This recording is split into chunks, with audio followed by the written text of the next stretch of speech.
नमस्कार दोस्तों, मैं हूं आपका दोस्त, आपका होस्ट आर के, और आप देख रहे हैं आर के ट्रेडिंग। तो दोस्तों, लाइव मार्केट है 16 फरवरी 2023 और समय जो है वो 12:16 हो रहा है। ठीक है, अब यहाँ पर देखिए, मैं आपके कुछ सवाल का जवाब देने की कोशिश करूंगा जो मेरे कमेंट सेक्शन में आते हैं। मैं एक एक करके उन सारे सवालों का जवाब दूंगा जिनका जवाब मैं कमेंट में नहीं दे पाया। तो एक एक करके देखेंगे कि काफी अच्छा सब सवाल भी है और काफी लर्निंग वाला भी आपको ये सेशन होने वाला है। तो ट्रेड तो कंप्लीट हो चुका है, आपको वीडियो मिल भी जाएगा, कोई दिक्कत वाली बात नहीं। तो चलिए देखते हैं एक एक करके सारे सवाल। कुछ स्टॉक्स रिलेटेड हैं, कुछ बैंक निफ्टी रिलेटेड है ना, और भी बहुत सारे सवाल हैं। तो चलिए, कुछ साइकोलॉजी रिलेटेड भी है। तो चलिए एक एक करके सबसे पहले हम लोग सवाल देखेंगे और देखते हैं कि यहाँ पे मैं क्या मदद कर सकता हूँ आपकी। लेकिन मैं बता दूं, देखिए बैंक निफ्टी जबरदस्त नीचे आ रहा है। हालांकि मैंने आप लोगों को जो पुट दिया हुआ है उसके साथ टारगेट पुट वाले आ गए ना।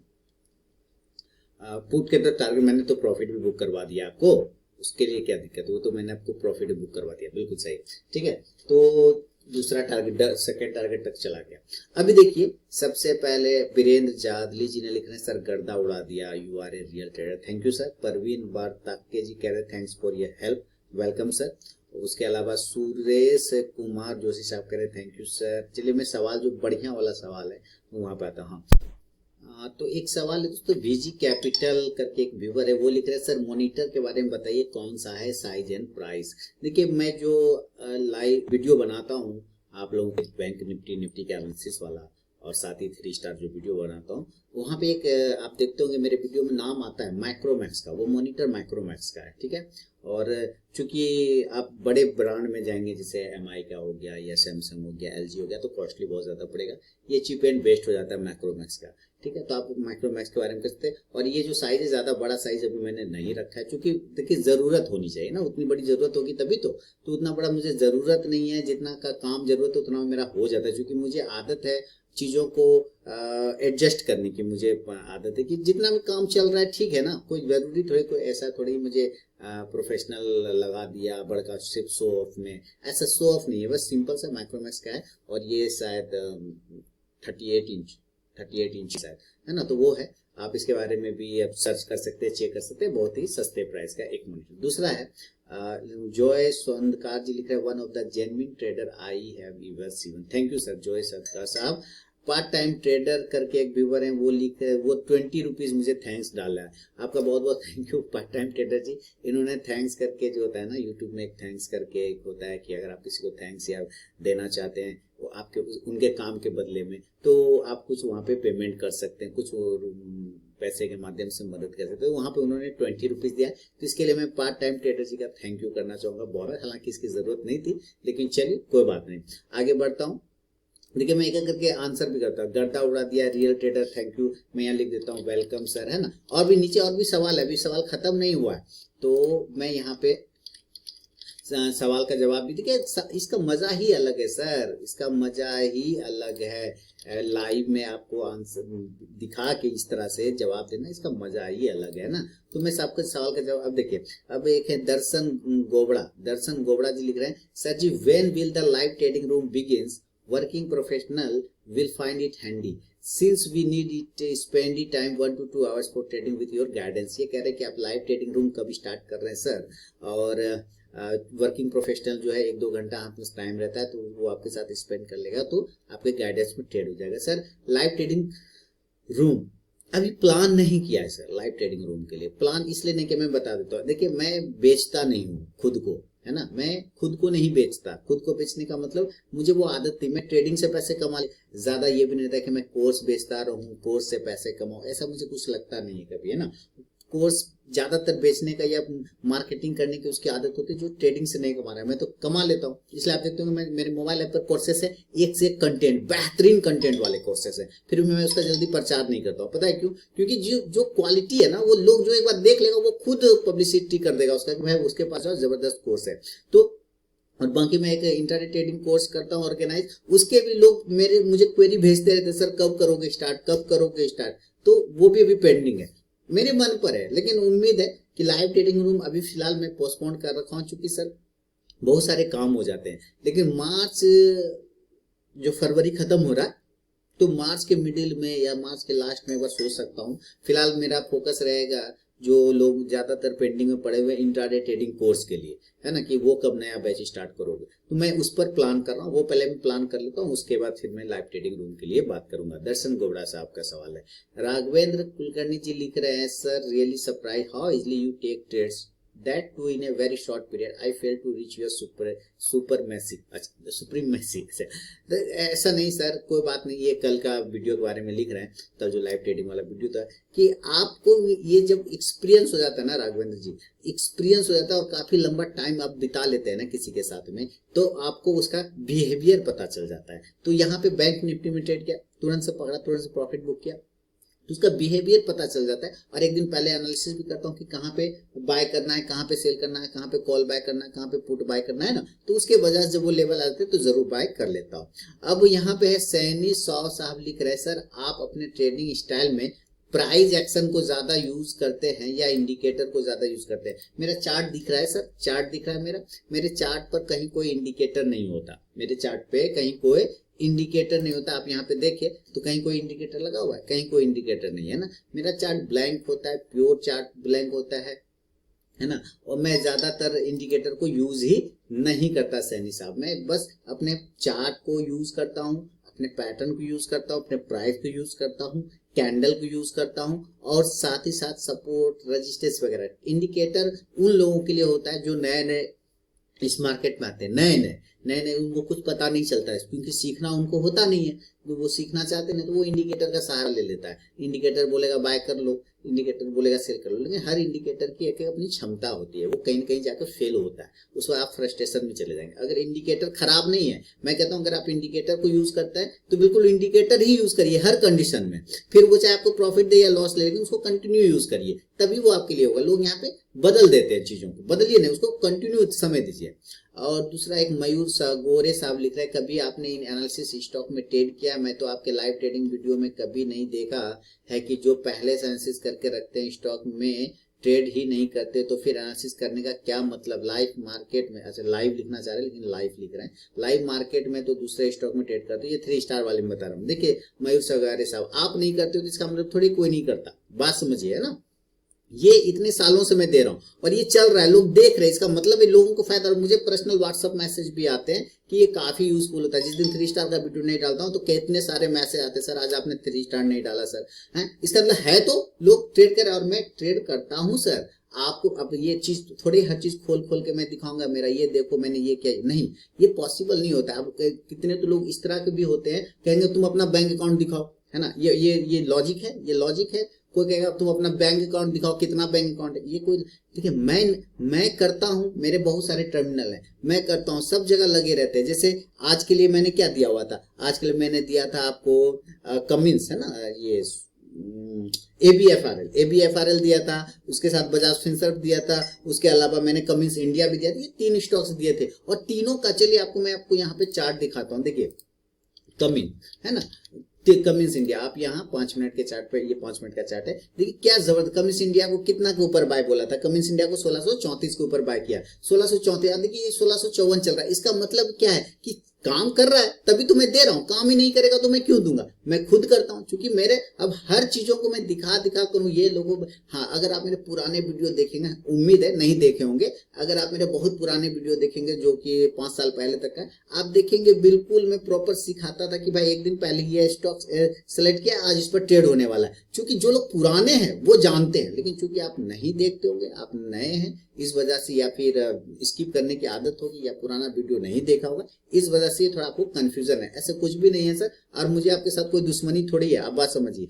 अब मैं क्यों एनालिसिस करते तो एनालिसिस का मतलब क्या? अब यहाँ पे जो आपने लिखा ना कि एनालिसिस करने का क्या मतलब, सर इससे क्या होता है ना कि आप चार्ट के साथ बंधे रहते हैं, आपको चार्ट देखने की एक आदत लगी रहती है, आपको प्राइस देखने की एक आदत लगाता है। मैं अपने लिए कर रहा हूँ ना, मैं अपने लिए कर रहा हूँ, कोई करे ना करे, मैं करूंगा तो मुझे क्या था, मेरा प्राइस याद हो जाता है, मुझे पैटर्न याद हो जाते हैं, मेरे एनालिसिस, अब मुझे पता रहता है कि अच्छा ये स्टॉक, अगर आप फोन करेंगे या कोई फोन करेगा कि सर इस स्टॉक का क्या करना है, तो मुझे वो पता चल रहा है, याद आ जाता है कि अच्छा इस स्टॉक का प्राइस यहाँ पे था। वो क्या होता है, जब आप कंटिन्यू चार्ट देखते हैं तो 3 स्टार वो वीडियो होता है जो 5 से 7 मिनट एक लर्निंग पर्पज का होता है और प्योर चार्ट पर फोकस होता है, तो वो प्राइस भी याद हो जाता है और मेरे एनालिसिस कंटिन्यू टू बी होता रहता है, तो मैं इससे जुड़ा हुआ रहता हूँ, तो मैं अपने लिए भी करता हूँ।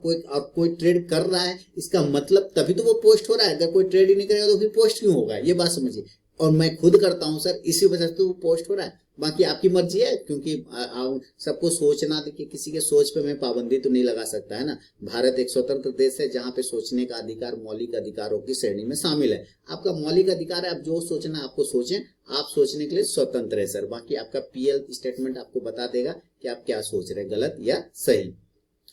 अच्छा, इसके अलावा और है सुदीप राय साहब लिख रहे, you are great sir, your technical excellent. देख लीजिए, है ना, जबरदस्त। तो आपने निगेटिव का, इन्होंने पॉजिटिव का, यही चीजों को आपको समझना है ना, सारे लोगों के लिए होगा। अब ये प्रताप भाई बरैया सब करे सर, NR7 में bank Nifty daily time frame पर है, बिल्कुल वो ब्रेकआउट हुआ है सर, काफी दिन कंसोलिडेशन रहा है, उसके बाद वो ब्रेकआउट हुआ है, बहुत सही बात है। अच्छा, अब देखिए ये अभी आप मयूर साहब वगैरह सब आपने कहा क्या मतलब है एनालिसिस करने का, है ना, क्या मतलब है। अब यहाँ देखिए मेटाफिजिकल साहब लिख रहे हैं, learning a lot from your 3 star intraday stock, है ना। उसी वीडियो पे देखिए, आपके उसी वीडियो पे उसी पे कमेंट है ना कि आप निगेटिव सोच रहे हैं, लेकिन ये बंदा पॉजिटिव देख रहे हैं, काम कर रहे हैं इस पर, तभी तो इनको काफी सीखने को मिल रहा है। तो ऐसे सब लोगों के लिए मैं पोस्ट करता रहता हूँ सर 3 स्टार, जो सीखना समझना चाहता हूँ, और मैं खुद अपने लिए भी पोस्ट करता रहता हूँ। ठीक है, अब क्या लिख रहे हैं, लालटू साहब लिख रहे हैं, सर मैं जानता हूँ आप मेरे स्टूडेंट है सर, कंटिन्यू करते रहिए। और लखन करमचंदानी साहब लिख रहे हैं, सर नमस्कार, आपसे क्वेश्चन पूछना था कि सर आप जो हम अपने दूसरे टर्मिनल पर बड़ी क्वांटिटी में जो काम करते हो, वो भी ऐसे ही कोई प्रॉफिट बुकिंग मींस की स्कैल्पिंग करते हो, या फिर वो ट्रेड थोड़ा अच्छे मूवमेंट के लिए होल्ड नहीं सर। तो मैं बायर हूँ ना, मैं बायर हूँ तो मुझे मूवमेंट ही पकड़ना होता है। बायर क्या होता है, कभी बैठ नहीं सकता, बैठेगा राइटर वो सेल करके बैठ जाता है और प्रीमियम खाने लगता है। हम लोग बायर आदमी है, हम लोग बायर आदमी, बायर को मूवमेंट ही कैच करना होता है। तो मूवमेंट आया खेल खत्म, मूवमेंट आया खेल खत्म, बैठ नहीं सकते सर। इसलिए चाहे क्वांटिटी बड़ी हो या छोटी हो, आपको एक मूवमेंट कैच करना, उसके जैसे मूवमेंट आया खत्म, उसके बाद फिर अगला मूवमेंट जब बनेगा फिर उसको कैच करना रहता है। तो हम लोग मूवमेंट को ही कैच करने की कोशिश करते हैं। अच्छा, इसके अलावा good sir, thank you, welcome welcome. सारे लोगों का मैं आंसर भी कर देता हूँ साथ साथ में, ताकि कोई दिक्कत ना हो। देखिए और बहुत सारे सवाल हो जाते हैं। अच्छा, कोई करण कुमार लिख रहे हैं, 70 शेयर गोदरेज एग्रोवेट का रखा हुआ है ना। अभी मैं उसका भी आंसर कर देता हूँ, करण कुमार जी। मैं पहले इनको थैंक्स लिख देता हूँ। देखिए इस तरह से क्या होगा, मैं आपसे बात भी कर रहा हूँ, लोगों के आंसर भी कर रहा हूँ। सर आपने ट्रेडिंग स्टाइल में एक्सप्राइजेशन को यूज करते हुए इंडिकेटर, आंसर तो दे ही दिया सैनी साहब का, है ना। और थैंक यू सबको। जो देखिए जो लोग देखते हैं उनका जवाब देना जरूरी है, मैं दे देता हूँ। एक्चुअली कभी कभी बिजी हो जाता हूँ तो नहीं दे पाता हूँ, और आंसर है ना, बाकी तो ठीक ठाक है। चलिए मैं जल्दी से कर दूं। और ये देखिए इनको भी वेलकम करना जरूरी है, नहीं तो नाराज भी हो सकते हैं, है ना। आगे हम लोग नीचे। और करण जी लिख रहे हैं, करण कुमार साहब की होल्डिंग 70 शेयर है गोदरेज एग्रोवेट का, 545 रुपए के भाव से, तो होल्ड और एग्जिट क्या करना चाहिए। तो गोदरेज एग्रोवेट है, तो चलते गोदरेज एग्रोवेट के चार्ट देख लेता हूँ। डेली के टाइम फ्रेम पर इसको शिफ्ट कर लेंगे, और यहाँ पे चार्ट दिख रहा है। यहाँ कितना के भाव पे आपने लिया है सर, आपने लिया है 545 के भाव पे 70 शेयर, 545 और 450 चल रहा है। देखिए सर आपको एक स्टॉप लॉस मेंटेन कर लीजिए करण साहब, आप एक स्टॉप लॉस छोटा सा 440 का लगाइए। इसके पास थोड़ा एक सपोर्ट एरिया है, एक अच्छा ट्रेंड लाइन का सपोर्ट है गोदरेज एग्रोवेट में, है ना। अगर ये ट्रेंड लाइन टूट जाता है तो फिर गिरावट आएगा, अदरवाइज कोई दिक्कत वाली बात नहीं। तो 435, 430, 440 ये सब सपोर्ट एरिया, यहाँ से एक बार बाउंस करने के चांसेस क्या बना सकता है, क्योंकि पिछली बार जो है गोदरेज एग्रोवेट करेक्ट इसी एरिया से बाउंस किया था। आप ध्यान से देखें, गोदरेज एग्रोवेट का एक सपोर्ट एरिया 1 अप्रैल 2022 के आसपास में, यानी पिछला 1 साल पहले की बात कर रहा हूँ, वहां पे एक सपोर्ट एरिया था, और उस सपोर्ट एरिया से ये बाउंस करके 440 से देखिए ये 590 तक चला गया, तो वहां से करेक्शन करके वापस उसी भाव पे आया। तो यहाँ पर एक छोटा सा स्टॉप लॉस बन रहा है। तो जो लोग गोदरेज एग्रोवेट को लेना चाहते हैं या लेने की कोशिश करना चाहते हैं, तो ये बिल्कुल सही जगह है जहां पे लिया जा सकता है। इसलिए जिनका पोजीशन है पहले से, वो बिल्कुल आप बने रहिए 435 से 30 के स्टॉप लॉस के साथ में, और जो नई एंट्री करना चाहते हैं वो एंट्री करिए 450 ₹450 के ऊपर, ₹455 के ऊपर 440 का एक स्टॉप लॉस लगा के गोदरेज एग्रोवेट में, क्योंकि गोदरेज एग्रोवेट एक बढ़िया सपोर्ट एरिया पे ट्रेड करता हुआ नजर आ रहा है। तो जबरदस्त चार्ट है, जबरदस्त बढ़िया जगह पर है। 460 छोटा सा हर्डल है, 460 अगर ये ब्रेक हो जाता है देन ऊपर के टारगेट 480 तक के चांसेस बन सकते हैं गोदरेज एग्रोवेट में। तो ये है करण जी का सवाल का जवाब। Karan ji, hold with SL, hold with SL मैं आपको लिख देता हूँ 430, 430 के एसएल के साथ आप उसको होल्ड कर सकते हैं। जुबेर साहब लिख रहे हैं nice answer, thank you sir, thank you thank you thank you, thanks लिख देता हूँ। अच्छा, अनिल सर क्या लिख रहे हैं, can you check the chart of Excel Industries, I am holding 100 share of 1000 since long time, can I average now or should I wait. ये लिख रहे हैं अनिल कुमार जी की 100 शेयर खरीद रखा है इन्होंने एक्सेल इंडस्ट्रीज का और 1000 के भाव पर लॉन्ग टाइम के लिए, सिंस लंबे समय से। Can I average now or should I wait, RSI showing 18.88। ठीक है, तो इन्होंने एक्सेल इंडस्ट्रीज को ले रखा है। तो एक बार एक्सेल इंडस्ट्रीज का चार्ट देख लेता हूँ। मैं यहाँ भी देख सकता हूँ एक्सेल इंडस्ट्रीज का चार्ट, कोई दिक्कत नहीं है। हालांकि यहाँ पे इस टर्मिनल पे एक्सेल इंडस्ट्रीज का चार्ट देखूंगा तो आपको दिखेगा नहीं स्क्रीन पर, है ना, इसीलिए, क्योंकि स्क्रीन तो शेयर है मेरा वहां पर, इसीलिए यहाँ पे भी देख सकता हूँ एक्सेल इंडस्ट्रीज आपके सामने भी। ये देखिए अभी 967, ओके, ठीक ठाक है सर, कोई दिक्कत नहीं है। एक्सेल इंडस्ट्रीज ठीक ठाक है, कोई प्रॉब्लम नहीं है। बाउंस करने की कोशिश कर रहा है, एक सपोर्ट एरिया से बाउंस करने की कोशिश कर रहा है एक्सेल इंडस्ट्रीज। तो एक स्टॉप लॉस ₹900 का एक स्टॉप लॉस लगा लीजिए, 900 का, 900 का आप एक स्टॉप लॉस लगा लीजिए, कहीं कोई टेंशन नहीं है। ₹1000 का जो है ना एक रेजिस्टेंस एरिया है एक्सेल इंडस्ट्रीज में, अगर वो ब्रेक हो जाता है अनिल जी तो आपको मूवमेंट 1100 तक के भी मिल सकते हैं, 1100 से 1200 तक का भी मिल सकता है अनिल सर, है ना। अच्छा, और कितना है लगभग, अब मैं बाकी का हाँ, एक ट्रेड विथ लॉजिक्स का सवाल है सर, MIS और CNC में क्या फर्क है, जो CNC को पोजीशन क्लोज करके MIS कर दिए आप, यानी कि मैंने एक पोजीशन लिया था जो गलती से CNC में आ गया था तो मैंने इसको क्लोज करके MIS में कन्वर्ट कर दिया। CNC मतलब होता है कैश एंड कैरी, कैश दिया, आप दुकान में जाते हैं, ट्रेड विथ लॉजिक साहब आपका आंसर मैं कर रहा हूँ और सारे लोगों का, आप कैश देते हैं दुकान वाले को, दुकान वाला आपको चिप्स का पैकेट देता है, आप वो चिप्स का पैकेट घर लेके आ जाते हो, यानी आपने उस चिप्स के पैकेट को कैरी कर लिया, घर लाने के लिए कैरी कर लिया, यानी घर लेके आ गए। कैश दिया, सामान कैरी करके घर ले आए, कैश दिया, सामान कैरी करके घर ले आए। तो यहाँ पे अगर आप इंट्राडे में ट्रेड कर रहे हैं और CNC में सेलेक्ट है तो वो आपको डिलीवरी में चला जाएगा। अब वो कहेगा वो शेयर अब आपको घर लेके जाना है, यानी आपको अपने होल्डिंग में रखना पड़ जाएगा। क्या करना पड़ जाएगा, होल्डिंग में रखना पड़ जाएगा। और चूंकि इंट्राडे ट्रेड करे तो होल्डिंग में नहीं रखना था, सिर्फ इंट्राडे के लिए ही था, इसलिए MIS को यूज किया। MIS वो इंट्राडे के लिए प्रॉपर यूज होता है MIS वर्ड। और इन किस कोई ये ट्रेडिंग टर्मिनल का अलग अलग ट्रेडिंग टर्मिनल में अलग अलग नाम से मिलेगा, जैसे जेरोदा MIS के नाम से बोलेगा, फायर्स इंट्राडे के नाम से बोलेगा, ठीक है, इस तरह से। तो MIS जो है इंट्राडे होता है। चलिए MIS का मैं आपको फुल फॉर्म दिखा देता हूँ। MIS फुल फॉर्म देखिए, आप यहाँ पे सिंपल लिखिए फुल फॉर्म तो आपको पता चल जाएगा। देखिए MIS क्या लिखता है, ऐसे मंथली इंटरेस्ट स्कीम नहीं होगा, ठीक है, मत करिएगा कि ये मंथली ना, ये दूसरा होता है, इन ट्रेडिंग लिखिए, है ना, इन शेयर मार्केट, इन ट्रेडिंग, है ना, MIS फुल फॉर्म तो आपको पता चल जाएगा। मैं भी देखिए मार्जिन इंट्राडे स्क्वायर ऑफ, यानी कि इंट्राडे में जो मार्जिन है उसको लेके यूज करते हैं, फिर 3:15 बजे वो स्क्वायर ऑफ कर देगा ब्रोकर। तो सिंपल बात है, margin intraday square of MIS, हम लोग इंट्राडे बोलते थे, MIS वही चीज होता है, ठीक है। ट्रेड विथ लॉजिक से आप, तो आपका भी आंसर मैंने दे दिया है। चलिए, अब लगभग मैंने कर दिया क्या है, अगर सच में शेयर मार्केट सीखना है तो इक्विटी कैश में, बिल्कुल इक्विटी कैश में ही आप फोकस करना चाहिए सब लोगों को, लगभग। तो मैंने आंसर कर दिया है। बहुत सारे सवाल थे जो पेंडिंग पड़ गया था, तो मैंने एक एक करके आप लोगों के सवालों का जवाब दे दिया है। उम्मीद है पसंद आया होगा सवाल। कोई कंफ्यूजन रहा है तो फिर से कमेंट में मुझे लिखिए, मुझे व्हाट्सअप करिए, आपके सवालों का जवाब मैं देने का। व्हाट्सअप का मेरा मोबाइल ऐप पर है, आप वहां पे भी टेक्स्ट भेज सकते हैं मुझे, कहीं कोई प्रॉब्लम वाली बात नहीं है। तो अब मिलूंगा नेक्स्ट वीडियो में दोस्तों, तब तक के लिए बहुत बहुत धन्यवाद।